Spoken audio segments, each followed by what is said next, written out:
सध्या महाराष्ट्रामध्ये जातीचे पीक खूप वाढलंय। जरांगेंना विनंती की मवियाच्या सर्व खासदारांकडून मराठा आरक्षणाच्या पाठिंब्याचे पत्र द्यावे, तेव्हाच कळेल की जरांगे मवियाचे सरकार आणण्यासाठी प्रयत्न करत नाहीत।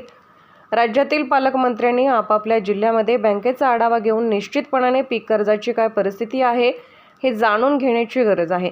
बोगस बियाणांची देखील विक्री होते आणि प्रशासनाने याबाबत सतर्क होणं गरजेचं आहे। शेतकऱ्यांचं स्वातंत्र्य अबाधित राहिलं पाहिजे, ते हिरावून घेता कामा नये। दुधाच्या प्रश्नाकडे सरकारने लक्ष देण्याची गरज आहे।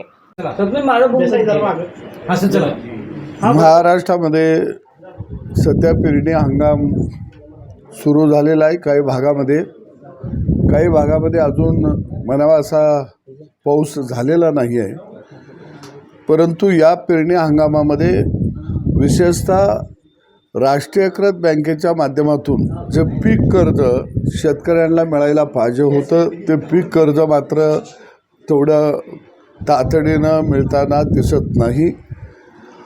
राज्यातील पालकमंत्र्यांनी आपापल्या जिल्ह्यामध्ये बँकेचा आढावा घेऊन निश्चितपणानं पीक कर्जाची काय परिस्थिती आहे हे जाणून घेणं अत्यंत गरजेचं आहे। काही भागामध्ये बोगस बियाणंसुद्धा मोठ्या प्रमाणामध्ये विक्री होत आहे आणि याबाबतीत कृषी खात्यानं सतर्क राहणं अत्यंत गरजेचं आहे। आणि दुसऱ्या बाजूला HTBT हे जे कापसाचं नवं वाण आहे, या नव्या वाणाला परवानगी देणं अत्यंत गरजेचं आहे, कारण ते जे नवं वाण कापसाचं आहे ते तणनाशक तणशील असं ते बियाणं आहे आणि ही मागणी विदर्भातल्या सगळ्या कापूस उत्पादक शेतकऱ्यांची आहे। परंतु HTBT हे बियाणं याची जर लागवड केली तर शेतकऱ्यांच्यावरती गुन्हे दाखल केले जातात। मी राज्य सरकारला इशारा देऊ इच्छितो की शेतकऱ्यांचं स्वातंत्र्य अबाधित राहिलं पाहिजे, ते तुम्ही हिरावून घेता कामा नये। या विरोधामध्ये शेतकरी निश्चितपणानं रस्त्यावरती उतरेल। दुधाचाही प्रश्न राज्यामध्ये खऱ्या अर्थानं आवासून आता उभा राहिलेला आहे।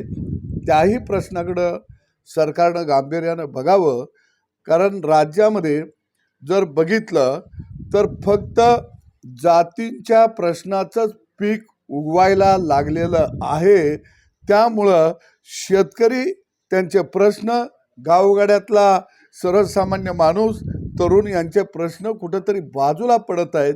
याचाही आता गांभीर्यानं विचार होणं अत्यंत गरजेचं आहे। दुसऱ्या बाजूला मी मनोज जरांगे साहेबांना एक विनंती करणार आहे की आपण मराठा समाजासाठी करत असलेलं काम हे खरोखर कौतुकास्पद काम आहे आणि यावेळी महाराष्ट्रामध्ये मोठ्या प्रमाणामध्ये आपल्या आशीर्वादानं काँग्रेस, शिवसेना आणि आदरणीय शरद पवार साहेबांच्या गटाचे खासदार मोठ्या प्रमाणामध्ये निवडून आलेले आहेत।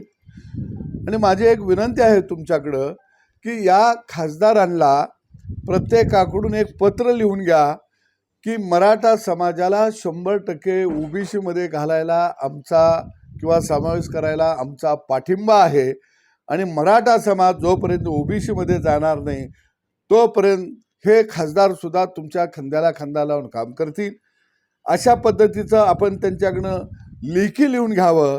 तसंच एक पत्र आदरणीय पवारसाहेबांच्याकडनं लिहून घ्यावं, सुप्रियाताई सुळ्यांच्याकडून लिहून घ्यावं, रोहित पवारांच्याकडनं लिहून घ्यावं की बाबा OBC समाजामध्ये मराठा समाज 100% समावेश झालाच पाहिजे आणि आमचा त्याला पाठिंबा आहे। असं जर पत्र लिहून घेतलं या निवडून आलेल्या महाविकास आघाडीच्या खासदाराकडून, तर मग आम्ही निश्चित समजेन की आदरणीय जरांगे साहेब जे काम करत आहेत ते योग्य दिशेनं करत आहेत।